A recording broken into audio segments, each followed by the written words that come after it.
On to the finale that we're going to discuss. Unranked Big Ten matchup, Maryland at Indiana. Maryland coming off of a 21-point win at Illinois. Now, I will say a little bit of potentially norovirus going around the Illini program. Avicic didn't play, and Trey White and Will Riley, one of their stud freshmen, a little bit sick as well pregame.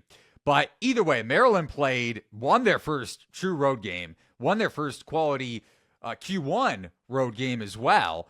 A Q1 win, I think, on the season, not just road win. But Derek Queen and Julian Reese combining for 42 points and 23 boards in that one. They now take on an Indiana team that got Malik Renew back. You hit on your Northwestern bet on Wednesday night, so shout out to you for that pick. For the viewers and listeners here on Beat the Closing Number, by the way, this spread projected to be Maryland minus 4-ish. After that monster win at Illinois by 8 or so possessions, you go back to the Indiana-Northwestern game with Renew back. If Mike Woodson is going to be as stubborn as he was in that one, playing Ballo and Renew together still, they allowed 1.58 points per possession when those two guys were on the floor together. Queen and Reese should cook offensively going up against that too big lineup. I agree.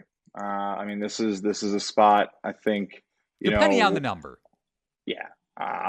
There's always the caveat. I think, in terms of what we see as shot quality, Maryland has a lot of value in the market in general. I think the day-to-day is pretty solid, and I definitely lean there like right now for that game. But like the price for them to go on a run in the tournament, be one of these teams that surprises people, still pretty good. I have a couple little sprinkles in my portfolio. I do think they have those guys. So just added, this is the future I was referencing. Oh yeah, good.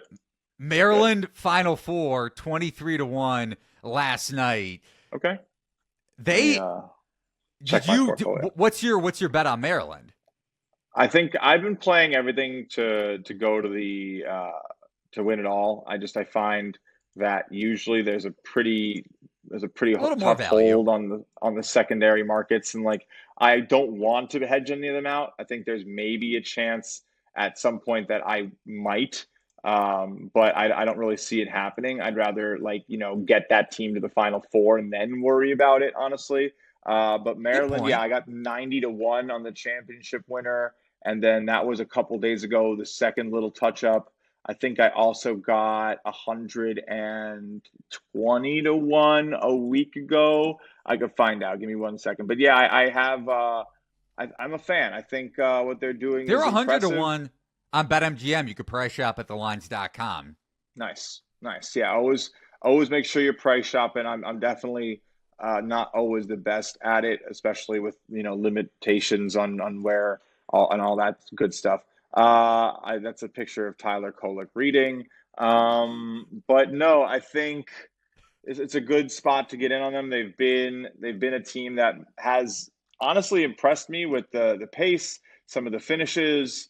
I think they were 150-1 a week ago. So, it's definitely improved. I think, Sweet 16 could be very realistic for them if the defense continues to improve. Elite Eight isn't crazy, and maybe even Final Four for a pretty good price there, Eli. I don't hate it. They've been good in terms of putting offense together. I just need to see a little bit more defensive prowess before I start saying it's more than a sprinkle. Top 20 adjusted defense. Yeah, no, I know. And again, that's where like a little bit of shot quality. A little. It's not like phenomenal right now. They're sitting there. Let me see what it's been okay. Half court defense is 76th in the nation. The turnovers have been good, so that's exciting. But the defensive shot quality is actually great. So that's my apology. Dead wrong. It's the offense that's been a little worrisome. The defense has been that hot. Makes sense. Top 10 defense. The offense has been just a little too good, which is, I guess that's where my holdup was. And the defense is expected to regress, but even with the regression, still expected to be great, right? They're allowing 31% from three, even with 33% from three. It's still, they're doing really well, defending the mid-range very well and forcing the 64th most. So I think Maryland's a team to keep backing. probably a little undervalued, slight lean, depending on number. That's the way I would play on this one, if at all. And let's see what type of offering we get. Couple things to wrap it up for me with the Terps. They lost both games to Indiana last year, including a blowout loss at Assembly Hall in the beginning of the season. Maryland's roster construction, frankly, last year sucked. Didn't have three-point shooting. This year under Kevin Willard, they're top 80 in three-point efficiency overall this season. Big Ten play, a little bit above average, but they have the shooting to get it done. Also, the seemingly upgrade from Jameer Young to Jacoby Gillespie. I said this a couple days ago. I am a monster Malik Diaz stan going back to his days at Belmont. Similar thing, Jacoby Gillespie transferred from Belmont. That team was loaded, had a shot to win the Missouri Valley Conference tournament. I had a future on them. Gillespie is one of the best point guards in college basketball. I'll say that right now.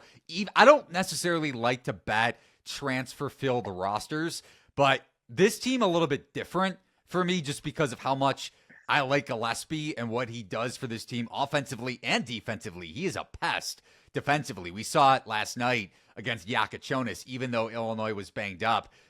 Gillespie had a huge night defensively against Yakachonis, holding him to a very low efficiency. Also, I mean, the defense is great. The steals are great. The shooting has been awesome. The passing is passing is really good. And I mean, again, the 3-point shooting in conference play, 45, 44%, 25, 56 right now. I mean, you can't ask for anything more. Reese and Queen are starting to get it together too with their two-man game, which is big. Like, you want to see teams make strides later in the season. We saw it last night against Illinois. Granted, a banged-up Illinois front court, but even against Nebraska when they underperformed the market's expectations. Queen and Reese, that two-man game, it makes me a little bit uneasy to also back two true bigs. But Queen isn't a true big. He is one of the best passing bigs in college basketball as a freshman. You look at his assist rate, 13%. That's pretty damn good for a 6'10", 246-pound freshman big man. Also, last thing on the Terps. Promise, last thing here. If we want to compare resumes, looking at trajectory and efficiency profiles on Torvik, Maryland projected to be a 5 seed. Could get better if they win in Indiana. I think that would still be a Q1 victory, even though Indiana is a bubble team at this point. Ohio State is their best comp. Well, Texas in 2023, when Chris Beard got fired, Rodney Terry took over, Longhorns should have beat Miami in the Elite Eight, didn't, but still Elite Eight comp. And then Final Four comp going back to Ohio State with Jared Solinger back in 2012. This team has that kind of ceiling. Wow. Okay. I like your future. I like my future. I'm a Kevin Willard believer, even though most aren't. Go Terps, baby. I am. Let's go. I like it. I like it. Let's go Terps. I think could make a little noise, be a little surprising. Conference is strong. It's gonna be a great year for the tournament. I think it is way more wide open than people think. And I hate to base it on one star being a freshman and the other one dealing with a high ankle sprain in late January. But those things open windows just 1% or 2 wider. The market loves the teams at the top. It's been the favorites for the last freaking 15 months. Every favorite's winning, it feels like. Every future of the lowest offered odds is getting home. There's so much parity in this college game right now. You're going to have we've shown it more so in the last 5 years. These big seeds fall. You can scheme around the best players, and I think some of these best players are more susceptible than ever. So take those underdogs. I think you'll get some big runs. We're going to get some crooked numbers in the Elite Eight in the Final Four this year. It's going to be one of the best tournaments in memory, and that's maybe one of the safest bets I could make.